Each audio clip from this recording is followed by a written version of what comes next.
পানের বরজ থেকে পান তুলে নিয়ে যেতে এসেছি। কালকে যাব বাড়িতে, আর বাবা পান খায়। আর আমাদের বরের পান মিষ্টি পান, বাবা এই পানটা পছন্দ করে, নরম মিষ্টি। সেই জন্য পান তুলতে এসেছি, বড় বড় পান নিয়ে যাবো, দেখতে থাকো। এই ঝুড়ি নিয়ে এসেছি, ঝুড়ি ভর্তি করে নিয়ে যাব।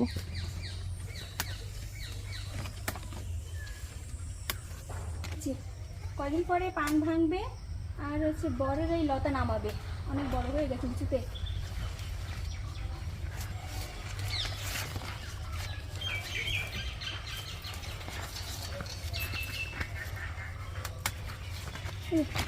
এই দেখো, এই লতাটা ঝুলে গেছে, লতাটাকে বেঁধে দিতে হবে।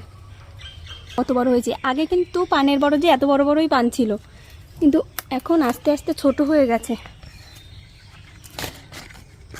আমার পুরো মুখটাই ঢেকে যায়, দেখো।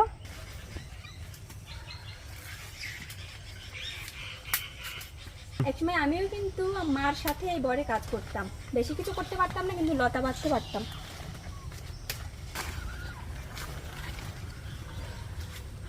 এই যে এত পান তুলেছি, বাড়ি গিয়ে পানগুলো ধুয়ে মার কাছে দেবো, মা সুন্দর করে গুছিয়ে দেবে।